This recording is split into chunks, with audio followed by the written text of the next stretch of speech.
L'honneur avant tout. Les valeurs du capitaine. Le silence précède toujours les grandes tempêtes.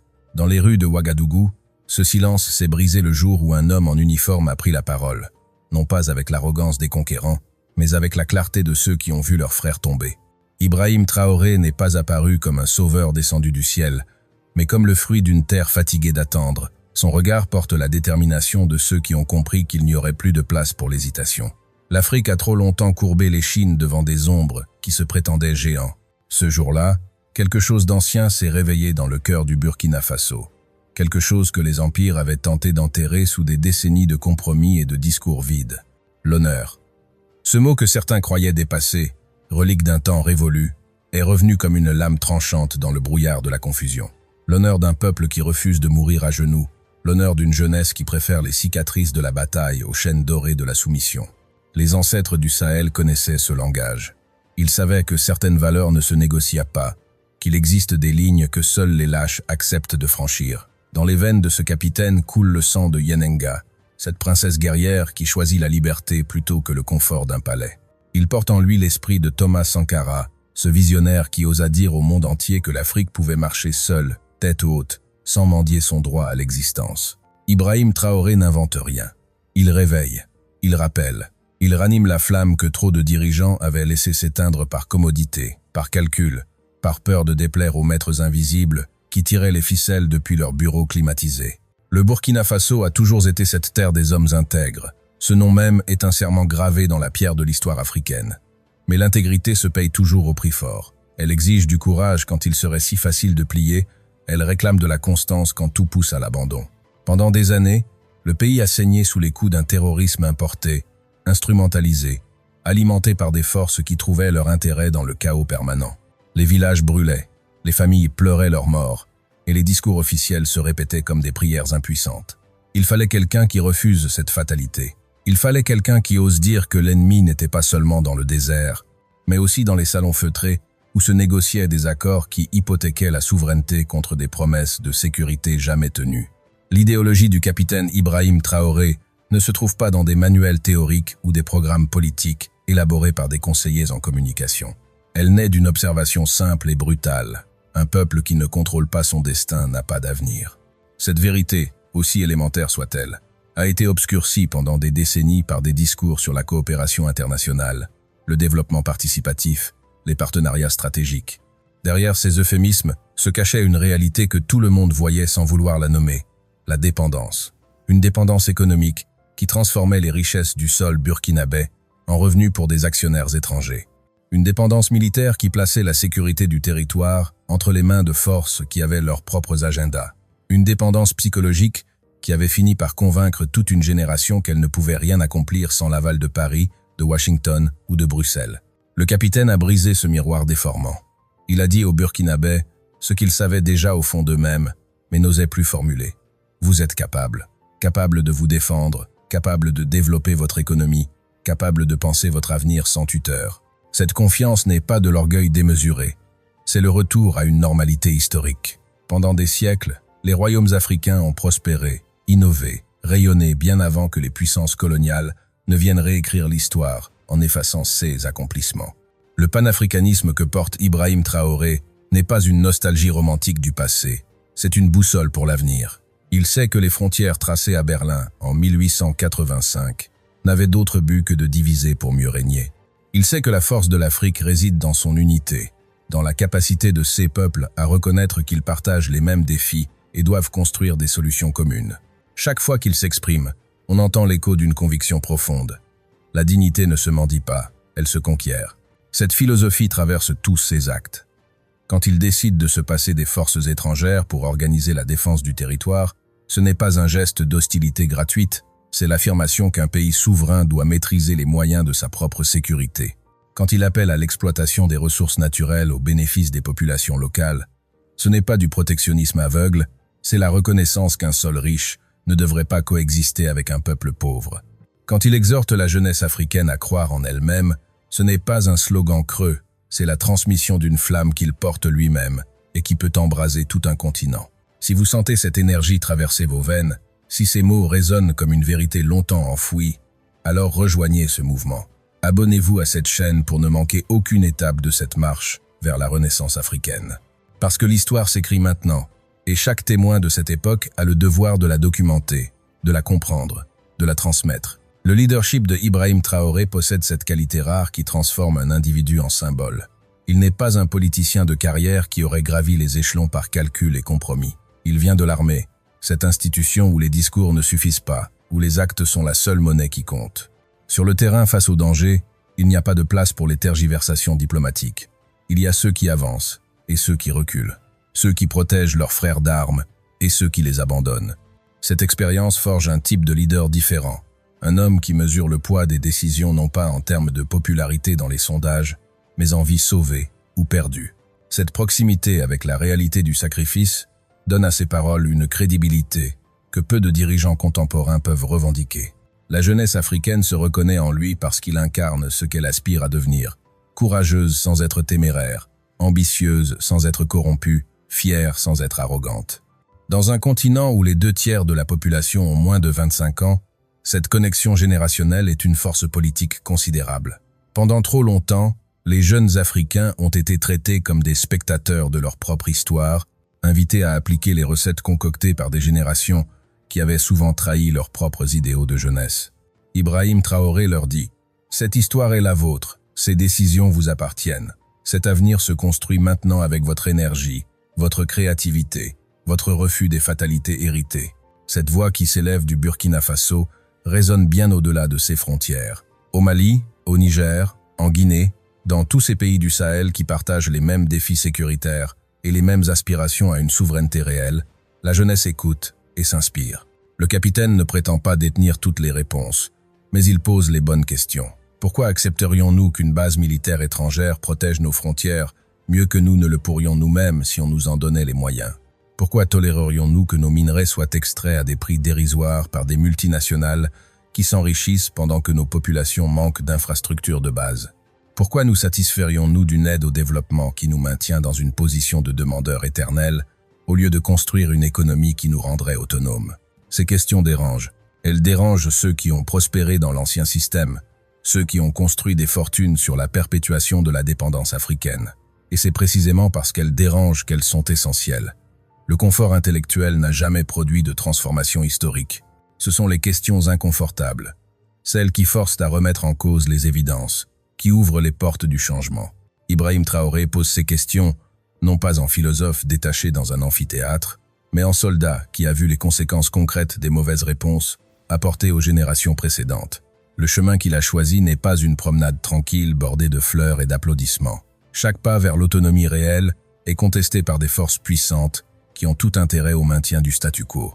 Les pressions diplomatiques se multiplient, habillées en conseils bienveillants pour le retour à l'ordre constitutionnel, comme si la Constitution avait protégé le pays quand les terroristes décimaient des villages entiers, comme si l'ordre précédent n'était pas précisément ce qui avait conduit à l'impasse. Les sanctions économiques menacent, les exclusions des organisations régionales se prononcent. Les médias internationaux dépeignent un portrait inquiétant d'instabilité croissante. Tout cet arsenal de dissuasion vise à briser la volonté, à faire douter, à isoler, jusqu'à ce que l'abandon paraisse la seule option raisonnable. Mais l'honneur ne calcule pas en termes de raisonnabilité économique à court terme. L'honneur regarde plus loin, vers un horizon où les enfants du Burkina Faso pourront grandir sans craindre qu'une attaque terroriste ne vienne détruire leur école, vers un avenir où les jeunes diplômés trouveront des opportunités dans leur propre pays, au lieu de risquer leur vie dans le désert, en quête d'un hypothétique Eldorado européen. Cette vision justifie les sacrifices présents. Elle donne un sens aux privations, aux efforts supplémentaires, demandés à une population qui n'a pourtant jamais vécu dans l'opulence. Les ennemis du progrès ne portent pas toujours des uniformes clairement identifiables. Certains se dissimulent derrière des discours sur les droits humains, tout en fermant les yeux sur les violations massives commises par leurs propres alliés. D'autres brandissent l'étendard de la démocratie, tout en soutenant des coups d'État, quand les urnes produisent des résultats qui ne leur conviennent pas. L'hypocrisie internationale n'est plus un secret pour personne en Afrique. Des décennies d'observation ont aiguisé le regard des peuples africains sur ces doubles standards. Ce que Ibrahim Traoré accomplit, c'est de nommer cette hypocrisie publiquement, sans le langage diplomatique qui d'habitude enrobe les vérités dérangeantes sous des couches de courtoisie protocolaire. Cette franchise est rafraîchissante mais dangereuse. Elle expose celui qui l'exerce aux représailles de ceux dont les intérêts sont menacés. L'histoire africaine est jalonnée de leaders visionnaires qui ont payé de leur vie le courage de leurs convictions. Patrice Lumumba, Thomas Sankara, Muammar Kadhafi. Tous ont incarné à leur manière un refus de la soumission qui leur a été fatale. Ce précédent historique pèse lourd dans l'équation. Chaque jour, Ibrahim Traoré prend le risque de rejoindre cette liste des martyrs de la cause africaine. Et chaque jour, il choisit de continuer malgré ce risque, parce que certaines causes méritent qu'on leur sacrifie même sa propre vie. C'est dans cette disposition au sacrifice ultime que réside peu, être la dimension la plus héroïque de son leadership. Il ne s'agit pas d'un calcul politique ordinaire, où l'on pèse les avantages personnels contre les coûts. Il s'agit d'un engagement existentiel qui place la dignité collective au-dessus de la survie individuelle. Cette hiérarchie de valeurs est exactement l'inverse de ce que promeut le système dominant, où l'enrichissement personnel et la sécurité individuelle sont présentés comme les objectifs suprêmes. Le capitaine propose une autre échelle de valeurs. L'honneur collectif vaut plus que le confort personnel. La liberté du peuple justifie tous les risques. L'héritage laissé aux générations futures importe plus que les bénéfices accumulés dans cette vie. Vous qui lisez ces mots ou écoutez ce récit, vous faites partie de ces générations futures. L'histoire que nous racontons n'est pas un passé lointain, elle se déroule en ce moment même. Chaque choix fait aujourd'hui au Burkina Faso, chaque discours de Ibrahim Traoré, chaque mobilisation de la jeunesse africaine trace le chemin que vous emprunterez demain. Alors ne restez pas spectateurs passifs, informez-vous, comprenez les enjeux, partagez ces vérités avec ceux qui les ignorent encore. Abonnez-vous pour suivre cette aventure historique, car elle concerne chacun d'entre vous, où que vous soyez sur ce continent ou dans sa diaspora. L'héritage spirituel que transmet le capitaine dépasse largement les considérations politiques immédiates. Il touche à quelque chose de plus profond, à cette dimension de l'identité africaine que le colonialisme a tenté de briser, la confiance en soi. Pendant des siècles, un discours s'est répété selon lequel l'Afrique était incapable de se gouverner elle-même, de gérer ses propres affaires, de prospérer sans la tutelle bienveillante de l'Occident. Ce mensonge a été martelé si longtemps, dans les écoles, les médias, les institutions internationales, qu'il a fini par s'installer dans l'inconscient collectif. Des générations d'Africains ont grandi en doutant de leurs propres capacités, en intériorisant l'idée qu'ils étaient en retard, qu'ils devaient rattraper un modèle occidental présenté comme universel et supérieur. Ibrahim Traoré ne combat pas seulement les terroristes dans le Sahel ou les pressions diplomatiques sur la scène internationale. Il combat aussi ce colonialisme mental, cette aliénation qui fait plus de dégâts que toutes les armées d'occupation. Chaque fois qu'il affirme que le Burkina Faso peut se défendre seul, il brise un peu plus cette croyance limitante. Chaque fois qu'il valorise les ressources locales et le génie africain, il plante une graine de fierté africaine dans l'esprit de ceux qui l'écoutent. Cette bataille psychologique est être la plus importante de toutes, car c'est elle qui déterminera si le changement sera durable ou éphémère. Un peuple qui ne croit pas en lui-même acceptera toujours de se soumettre, quelle que soit la force de ses leaders momentanés. Un peuple qui retrouve la confiance en ses capacités devient indomptable, même face aux adversités les plus redoutables. C'est cette alchimie spirituelle que le capitaine cherche à opérer. Il veut transformer la conscience collective, passer d'une mentalité de victime chronique à une posture d'acteur de leur propre destin. Cette transformation ne se décrète pas, elle se construit jour après jour par des actes concrets qui démontrent que c'est possible. La jeunesse africaine est le laboratoire vivant de cette mutation. Elle n'a pas vécu la colonisation directe, elle ne porte pas le poids de la culpabilité ou de la résignation des générations précédentes. Elle regarde le monde avec des yeux neufs et voit les contradictions flagrantes du système actuel. Elle constate que l'Afrique possède 30% des réserves minérales mondiales, mais compte 70% des personnes vivant dans l'extrême pauvreté. Elle observe que le continent le plus jeune et potentiellement le plus dynamique reste marginalisé dans les décisions qui affectent la planète entière.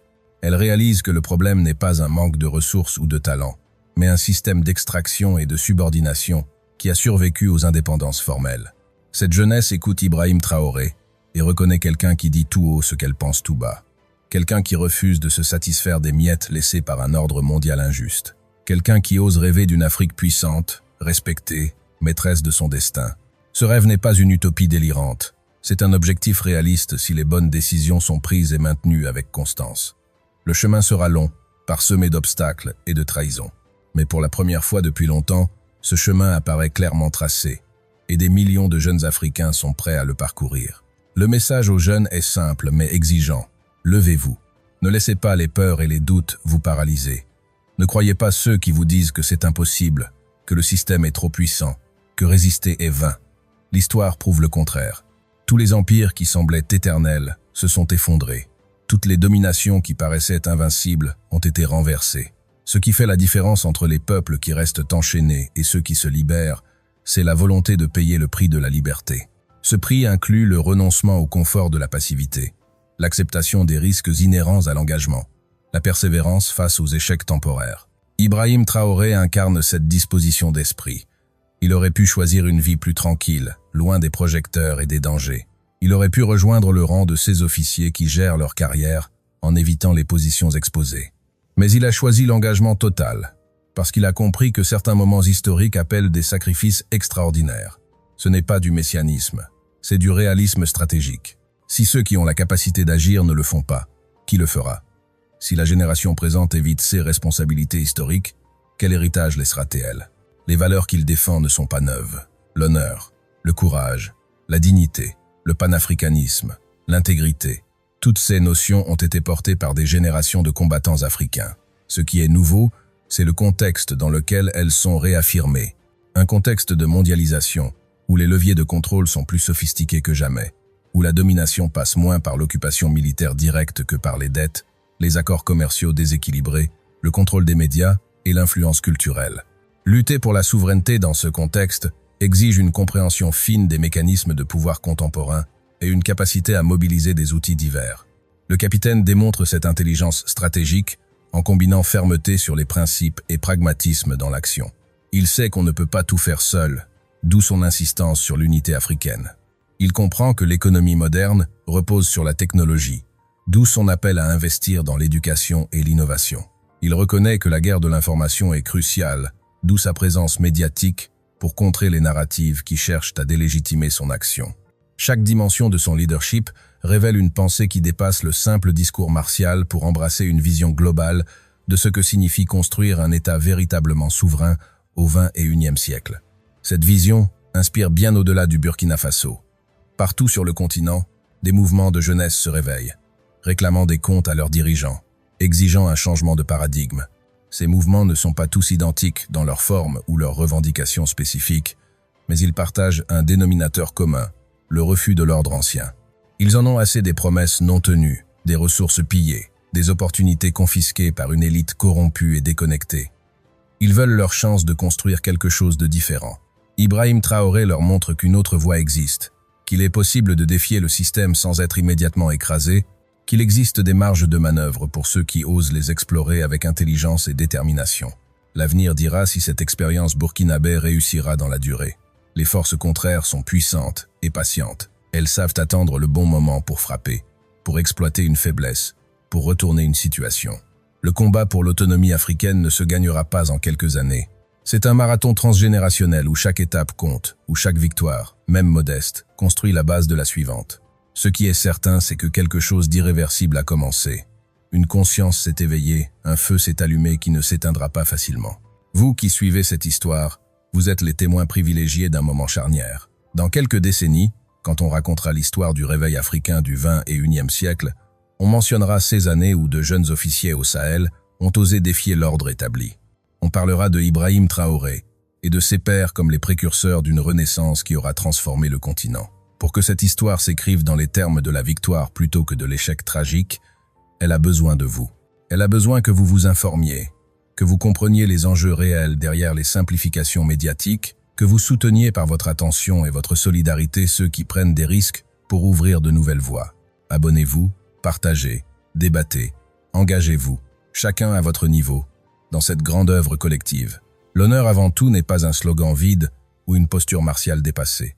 C'est un principe de vie qui structure l'action et donne un sens au combat. Dans un monde où tout semble négociable, où les valeurs fluctuent au gré des intérêts du moment, maintenir cette boussole morale est un acte révolutionnaire. Cela signifie qu'il existe des lignes rouges qu'on ne franchit pas, des compromissions qu'on refuse même si elles apporteraient un soulagement immédiat. Cela implique de privilégier le long terme sur le court terme, le collectif sur l'individuel, les principes sur l'opportunisme. Le capitaine Ibrahim Traoré vit cette philosophie dans chacune de ses décisions. Quand il refuse les dictats qui attentent à la souveraineté de son pays, Il paye un prix en termes de pressions internationales, mais il gagne en crédibilité auprès de son peuple et auprès de tous ceux en Afrique qui espèrent un leadership authentique. Quand il appelle les citoyens burkinabés à se mobiliser pour la défense de leur territoire, il prend le risque d'échec tactique sur le terrain. Mais il construit une armée et une société plus résiliente, capable de résister aux tempêtes futures. Quand il dénonce publiquement les mécanismes de néocolonialisme, il s'expose aux campagnes de dénigrement, mais il éduque des millions de personnes sur les réalités géopolitiques qu'on leur avait cachées. Chaque acte de courage appelle d'autres actes de courage. C'est ainsi que naissent les dynamiques historiques transformatrices. Un individu ose briser le silence, et soudain d'autres trouvent la force de parler à leur tour. Un pays refuse le chantage, et d'autres se découvrent capables de tenir ferme eux aussi. Un leader incarne des valeurs authentiques, et une génération entière se reconnaît dans ce miroir, et décide d'emprunter la même voie. C'est ce processus de contagion positive que nous observons actuellement dans le Sahel et au-delà. Les défis restent immenses. La pauvreté ne disparaîtra pas du jour au lendemain par la seule force de la volonté. Les infrastructures ne surgiront pas miraculeusement du désert parce qu'on a retrouvé la fierté. Le développement économique requiert du temps, des investissements, des compétences, une stabilité que les attaques terroristes continuent de menacer. Mais ce qui a fondamentalement changé, c'est l'attitude face à ces défis. Au lieu de les subir en attendant qu'une solution tombe du ciel ou arrive de l'étranger, les Burkinabés et leurs voisins décident de les affronter avec leurs propres moyens, d'inventer leurs propres solutions, de construire leur propre modèle.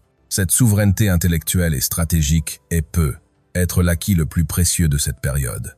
Elle signifie qu'on ne copie plus aveuglement des recettes pensées ailleurs pour d'autres contextes. Elle implique qu'on analyse les spécificités locales, qu'on mobilise les savoirs endogènes, qu'on adapte les outils universels aux réalités particulières. Le développement imposé de l'extérieur a échoué pendant des décennies précisément parce qu'il ignorait cette dimension. Les plans d'ajustement structurel, les programmes de bonne gouvernance, toutes ces initiatives bien pensantes ont souvent aggravé les problèmes qu'elles prétendaient résoudre parce qu'elles ne prenaient pas en compte les dynamiques sociales réelles, les contraintes concrètes, les aspirations authentiques des populations concernées. Le nouveau paradigme que propose Ibrahim Traoré part des besoins et des ressources locales. Il demande « Qu'avons-nous comme atout? Comment pouvons-nous les valoriser? De quoi avons-nous réellement besoin? Et comment pouvons-nous le produire ou l'obtenir sans nous soumettre à des conditions humiliantes ?» Ces questions simples ouvrent des perspectives que les approches classiques du développement avaient fermées. Elles permettent de redécouvrir des potentiels négligés, de réhabiliter des savoir-faire méprisés, d'imaginer des trajectoires alternatives à l'imitation servile du modèle occidental. Cette créativité stratégique est le fruit direct de la liberté intellectuelle reconquise. Quand on cesse d'attendre l'approbation des puissances extérieures avant d'agir, quand on arrête de se conformer aux standards qu'elles définissent, alors tout devient possible. On peut expérimenter, se tromper, ajuster, recommencer selon ses propres critères de succès. On peut définir le progrès autrement que par la seule croissance du PIB, en incluant des dimensions comme la cohésion sociale, la préservation de l'environnement, l'épanouissement culturel. On peut choisir des priorités qui correspondent aux besoins réels plutôt qu'aux attentes des bailleurs de fonds. Cette liberté est vertigineuse pour ceux qui ont grandi dans la dépendance. Elle implique des responsabilités accrues, puisqu'on ne peut plus blâmer les autres pour ses échecs. Elle exige une maturité politique et une compétence technique qu'il faut parfois construire en marchant. Mais elle offre aussi une dignité que toutes les aides financières du monde ne peuvent acheter. Elle permet de se regarder dans un miroir et de se dire « Nous décidons, nous assumons, nous construisons notre histoire de nos propres mains ». Les valeurs du capitaine s'incarnent dans cette quête de dignité collective. L'honneur n'est pas seulement une question d'étiquette militaire ou de code chevaleresque désuet. C'est la capacité de vivre selon ses principes, même quand c'est difficile, même quand ce serait plus simple de céder. C'est le refus de la compromission qui défigure l'âme au point qu'on ne se reconnaît plus. C'est la fidélité à une vision qui dépasse les intérêts immédiats et les calculs tactiques de court terme. Dans un monde où le cynisme est devenu la norme, où l'on ricane de ceux qui parlent encore de valeurs, maintenir cette exigence morale est un acte de résistance culturelle aussi important que la résistance politique ou économique. Le message final que transmet Ibrahim Traoré à la jeunesse africaine et à tous ceux qui croient encore qu'un autre monde est possible tient en quelques mots simples mais lourds de conséquences. Osez. Osez rêver plus grand que les limites qu'on vous impose. Osez remettre en question les vérités établies qui ne servent que les intérêts des puissants. Osez. Cette audace n'est pas de l'inconscience. c'est au contraire une lucidité aiguë sur la nature du monde tel qu'il fonctionne réellement. Ibrahim Traoré a compris ce que beaucoup refusent d'admettre. Le système international ne changera pas de lui-même pour devenir plus juste. Les puissances dominantes ne renonceront pas volontairement à leurs privilèges. Les mécanismes d'exploitation ne se démantèleront pas par la seule force de l'argumentation morale. Le changement viendra uniquement de ceux qui le portent, qui l'imposent, qui le construisent pierre par pierre malgré tous les obstacles. Cette compréhension froide de la réalité géopolitique n'engendre pas le désespoir chez le capitaine, mais au contraire, une détermination redoublée. Puisque personne ne viendra libérer l'Afrique de ses chaînes, les Africains devront le faire eux-mêmes. Puisque aucune instance internationale ne garantira la justice pour les peuples dominés, ces peuples devront conquérir leur propre justice. Puisque les droits ne se donnent jamais mais se prennent toujours, il faut développer la force nécessaire pour les prendre et les défendre. Cette philosophie de l'action assume pleinement la dimension conflictuelle du changement historique. Elle ne se berce pas d'illusions sur une transformation pacifique et consensuelle qui arrangerait tout le monde. Les conflits sont inévitables parce que les intérêts sont antagoniques. Ceux qui profitent de l'extraction des ressources africaines à vil prix n'ont aucun intérêt à ce que les Africains en tirent la juste valeur. Ceux qui vendent des armes et offrent une protection militaire payante n'ont aucun intérêt à ce que les armées africaines deviennent autonomes et efficaces. Ceux qui contrôlent les circuits financiers et monétaires n'ont aucun intérêt à ce que des alternatives émergent qui les contourneraient.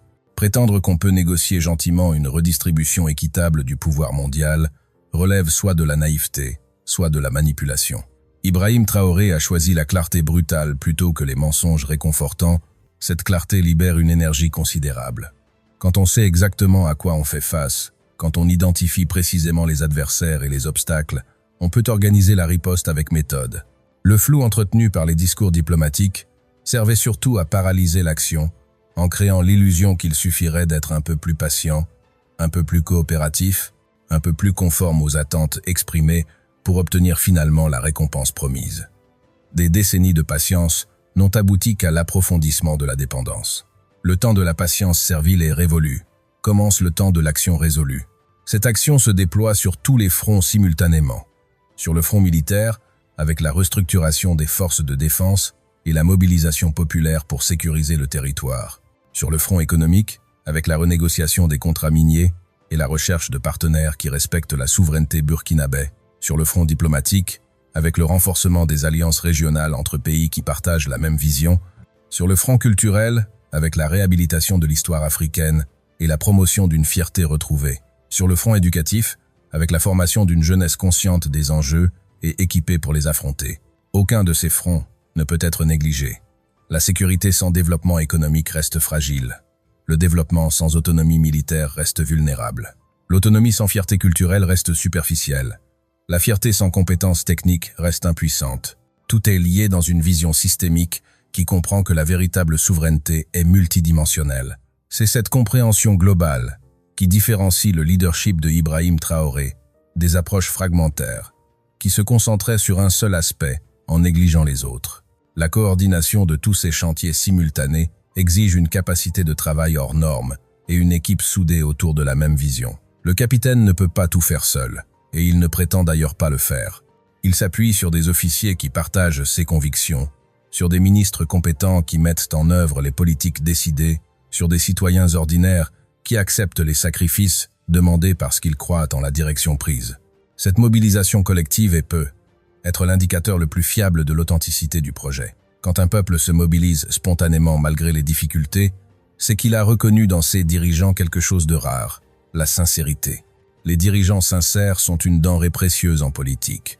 La plupart arrivent au pouvoir avec de belles intentions, qu'ils abandonnent rapidement face aux tentations de l'enrichissement personnel et aux pressions des forces établies. Ils apprennent à maîtriser le langage du double discours, disant une chose publiquement et faisant le contraire en privé. Ils développent l'art de l'excuse permanente, expliquant que les circonstances les obligent à trahir leurs promesses. Ce cycle de désillusion s'est répété tant de fois que beaucoup d'Africains ont fini par considérer la corruption et la trahison comme des fatalités inhérentes à l'exercice du pouvoir. Ibrahim Traoré représente la rupture avec ce cynisme généralisé. Jusqu'à présent, son parcours démontre une cohérence entre les paroles et les actes qui restaurent la possibilité même de la confiance politique. Il dit qu'il faut réduire la dépendance aux forces étrangères, et il le fait malgré les menaces. Il affirme que les ressources doivent profiter au peuple, et il renégocie les contrats qui organisaient le pillage légal. Il proclame que la jeunesse doit être au centre du projet national, et il nomme des jeunes compétents à des postes de responsabilité. Cette congruence entre discours et réalité reconstruit lentement la légitimité de l'action politique après des décennies d'érosion. Bien sûr, les sceptiques attendront de voir combien de temps durera cette cohérence. L'histoire leur a appris la prudence. Combien de révolutionnaires enthousiastes se sont transformés en despotes une fois installés confortablement au pouvoir? Combien de discours enflammés sur la justice sociale ont précédé des régimes qui ont enrichi une nouvelle élite sans rien changer pour les masses? Ces questions légitimes ne trouvent leur réponse que dans la durée. C'est l'épreuve du temps qui révèle la vraie nature d'un leadership.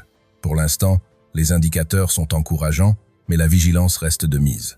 Un peuple conscient ne doit jamais abdiquer son esprit critique, même face aux dirigeants qu'il admire. Cette vigilance citoyenne fait partie intégrante du projet démocratique que défend le capitaine, même si les formes institutionnelles actuelles peuvent paraître non conventionnelles.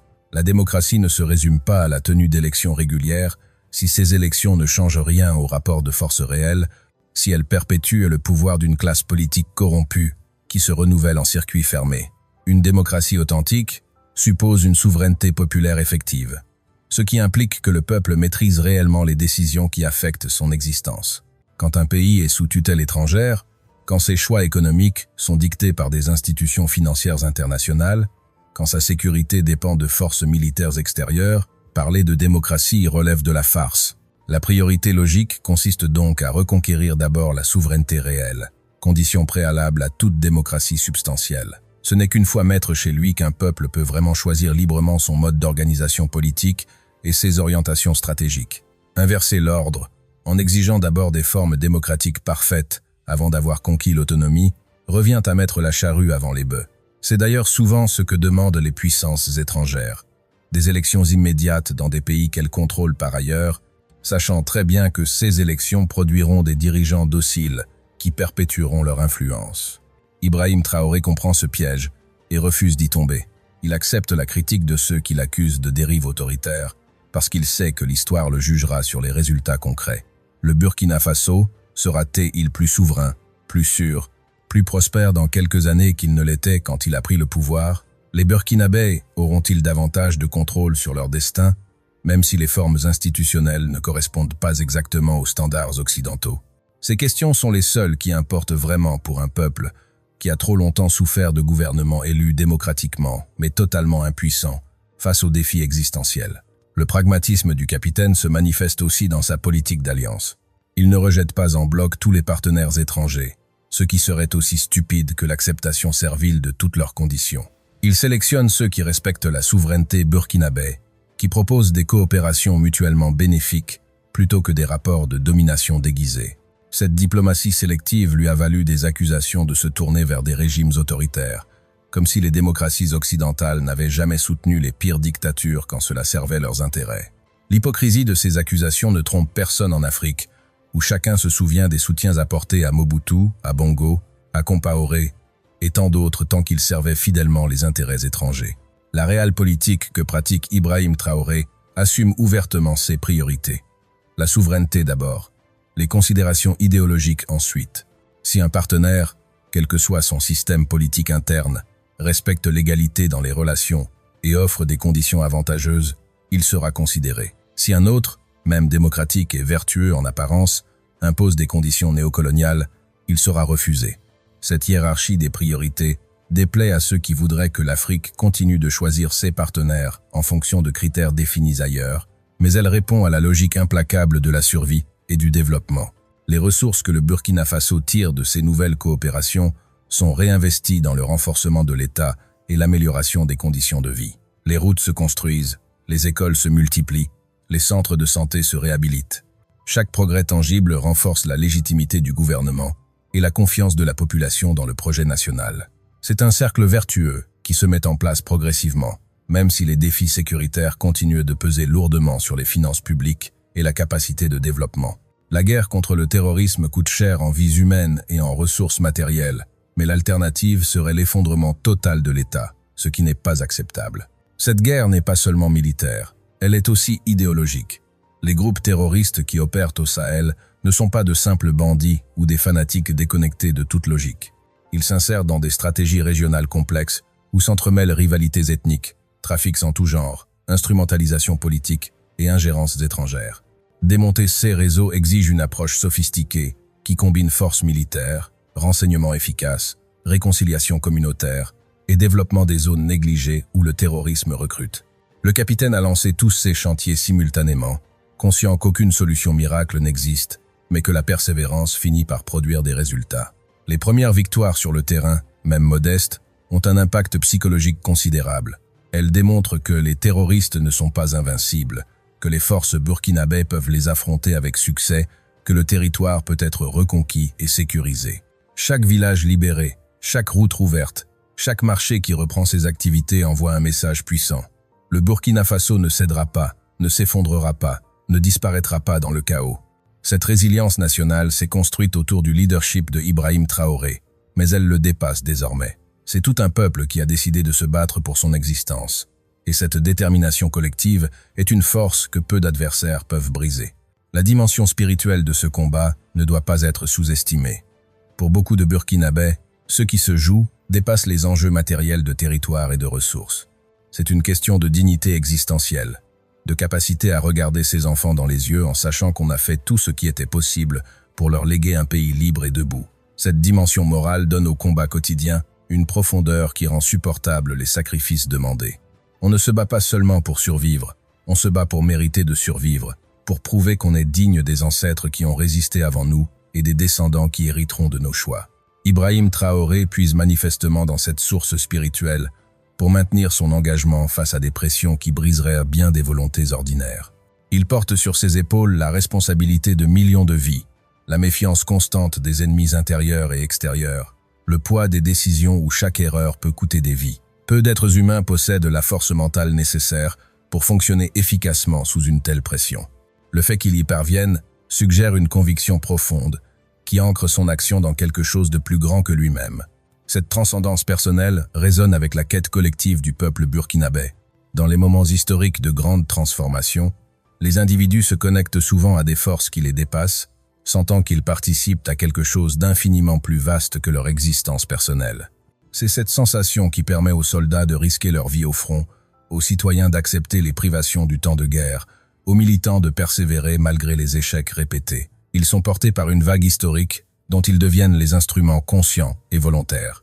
L'honneur, dans cette perspective, n'est pas un concept abstrait ou une posture aristocratique déconnectée du peuple. C'est la traduction concrète de cette connexion au sacré collectif, de cette fidélité à quelque chose qui transcende les calculs utilitaires immédiats.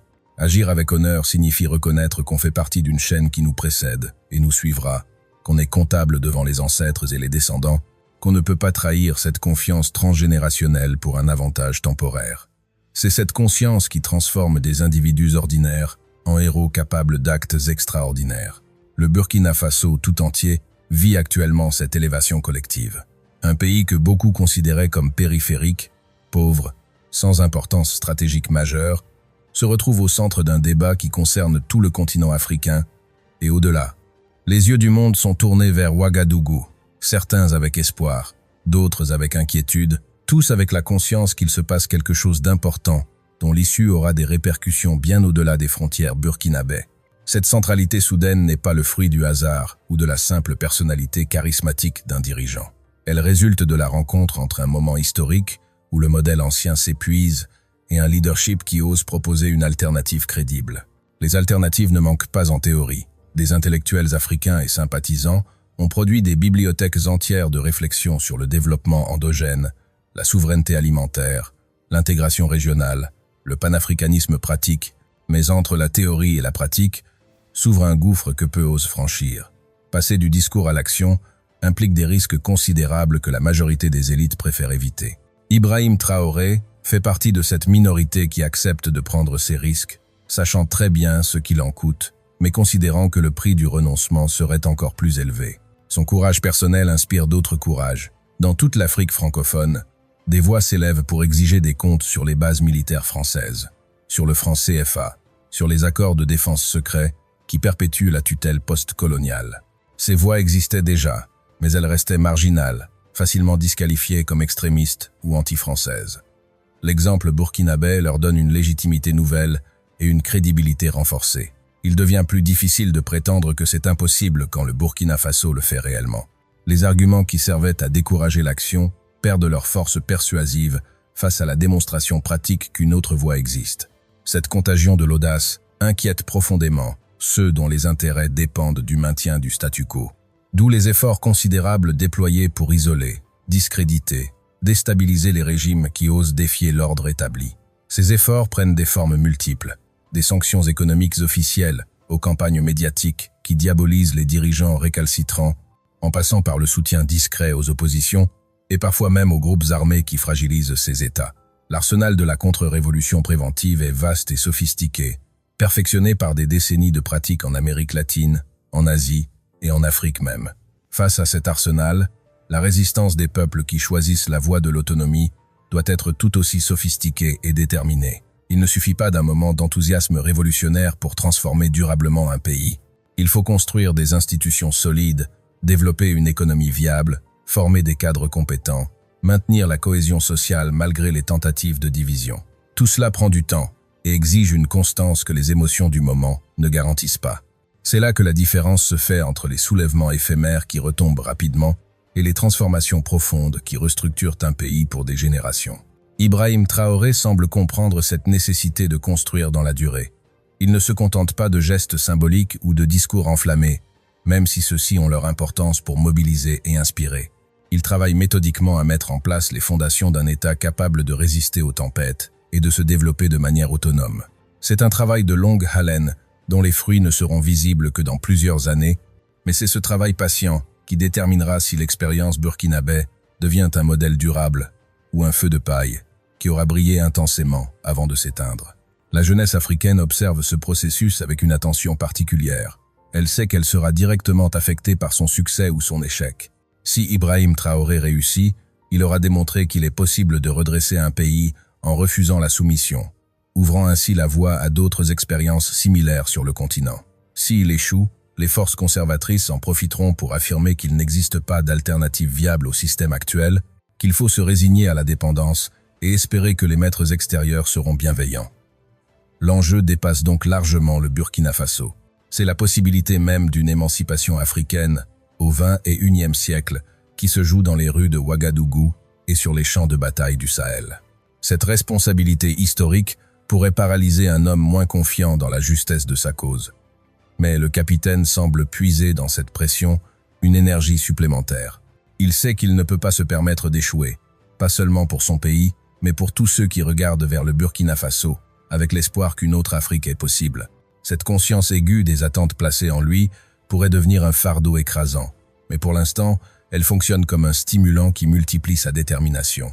Les valeurs qu'il incarne, l'honneur, le courage, l'intégrité, le service du bien commun, ne sont pas des ornements rhétoriques, mais les piliers concrets sur lesquels il construit son action. Chaque décision est pesée à l'aune de ses principes. Chaque compromis potentiel est évalué pour vérifier s'il ne compromettrait pas l'essentiel. Cette discipline morale personnelle se transmet à l'ensemble du système qu'il dirige, créant progressivement une culture politique différente, où la corruption et la trahison deviennent socialement inacceptables, plutôt que tacitement tolérées. La transformation culturelle peut être le legs le plus important qu'un dirigeant puisse laisser. Les lois changent facilement, les politiques s'inversent rapidement, mais une culture politique profondément ancrée dans un peuple résiste aux fluctuations circonstancielles. Si Ibrahim Traoré parvient à transformer la culture politique burkinabé en installant durablement l'exigence d'intégrité et le refus de la soumission, il aura accompli quelque chose qui survivra à son passage au pouvoir et continuera de produire des effets pendant des décennies. C'est à cette œuvre de longue durée que sont conviés tous ceux qui partagent cette vision. Vous qui lisez ou écoutez ces mots, vous qui sentez vibrer en vous la même aspiration à une Afrique digne et libre, vous avez un rôle à jouer dans cette grande transformation. Ce rôle commence par votre propre éveil et se poursuit par la transmission de cette conscience à ceux qui vous entourent. Chaque personne qui comprend les véritables enjeux devient un acteur potentiel du changement. Chaque jeune qui refuse les fatalités héritées devient un bâtisseur de l'Afrique nouvelle. L'appel à l'action n'est pas une formule creuse, c'est une invitation pressante à sortir de la passivité confortable qui garantit la perpétuation du système actuel. Tant que les peuples restent spectateurs de leur propre histoire, d'autres continueront de l'écrire pour eux selon des logiques qui ne servent pas leurs intérêts. Le moment d'agir est maintenant. Pas demain, pas quand les conditions seront parfaites, pas quand quelqu'un d'autre aura pris les premiers risques. Maintenant, parce que l'histoire ne attend personne et que les fenêtres d'opportunité se ferment aussi vite qu'elles s'ouvrent. L'honneur avant tout n'est pas qu'un titre évocateur. C'est un programme de vie, une boussole morale, un engagement existentiel. Ceux qui choisissent cette voie savent qu'elle n'est pas la plus facile, ni la plus confortable. Ils savent qu'elle exigera des sacrifices, qu'elle attirera des incompréhensions, qu'elle provoquera des résistances. Mais ils savent aussi qu'au bout de ce chemin difficile se trouve quelque chose que l'argent ne peut acheter et que le pouvoir ne peut concéder, la dignité. Cette dignité qui permet de se lever chaque matin en sachant qu'on est fidèle à ce qu'on croit être juste. Cette dignité qui transforme une existence ordinaire en vie significative parce qu'elle contribue à quelque chose de plus grand que soi. Le capitaine Ibrahim Traoré vit cette dignité devant des millions de témoins.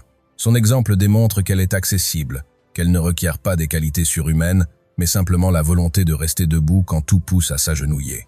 Cette leçon traverse les frontières et les générations. Elle parle à tous ceux qui refusent de se résigner, qui continuent de croire malgré les désillusions répétées, qui préfèrent l'incertitude de la lutte à la certitude de la soumission. L'avenir dira si cette génération aura été à la hauteur du moment historique qui lui est offert. Pour l'instant, le combat continue, intense et incertain. Mais une chose est certaine, quelque chose s'est définitivement brisé dans la psyché collective africaine.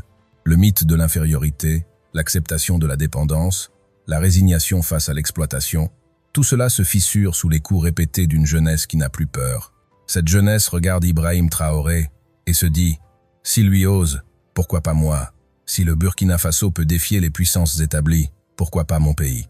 Si l'honneur peut guider une nation vers la souveraineté, pourquoi ne guiderait-il pas ma propre vie ?» Ces questions se multiplient partout sur le continent, créant une effervescence qui annonce peu être l'aube d'une nouvelle ère. Les témoins de ces temps troublés mais exaltants ont le privilège et la responsabilité de documenter, comprendre et transmettre ce qui se joue. Abonnez-vous pour continuer à suivre cette aventure historique dont chaque chapitre s'écrit sous nos yeux. Partagez ces réflexions avec ceux qui cherchent à comprendre ce qui secoue l'Afrique aujourd'hui. Rejoignez le mouvement des consciences éveillées qui refusent d'hériter passivement d'un monde injuste et travaillent à en construire un meilleur. L'honneur avant tout. Ces 4 mots résument une philosophie de vie qui a traversé les siècles et qui revient aujourd'hui au premier plan, dans un continent fatigué de courber l'échine. Ibrahim Traoré les incarne avec une intensité qui interpelle et inspire. Son histoire est loin d'être terminée. Les défis devant lui restent immenses, mais il a déjà accompli quelque chose d'essentiel. Il a rallumé la flamme de l'espoir dans des millions de cœurs qu'il avait perdus. Et cette flamme, une fois allumée, possède une tendance naturelle à se propager, à embraser tout ce qu'elle touche, jusqu'à transformer le paysage politique et social d'un continent entier. C'est à cette transformation que vous êtes conviés, non comme spectateurs passifs, mais comme acteurs conscients et engagés. L'Afrique que nous léguerons à nos enfants dépend des choix que nous faisons aujourd'hui. Choisir l'honneur, c'est choisir la difficulté du chemin qui mène à la liberté plutôt que la facilité de la servitude dorée. C'est accepter les risques inhérents à toute naissance, car c'est bien d'une renaissance dont il s'agit. Une renaissance qui ne sera facile pour personne, mais qui promet à ceux qui la porteront la seule récompense qui vaille vraiment. La fierté d'avoir été digne de leurs ancêtres et de leurs descendants. Croire que vous méritez mieux que les restes d'un festin auquel vous n'êtes jamais conviés. Osez vous mobiliser pour transformer ces rêves en réalité concrète.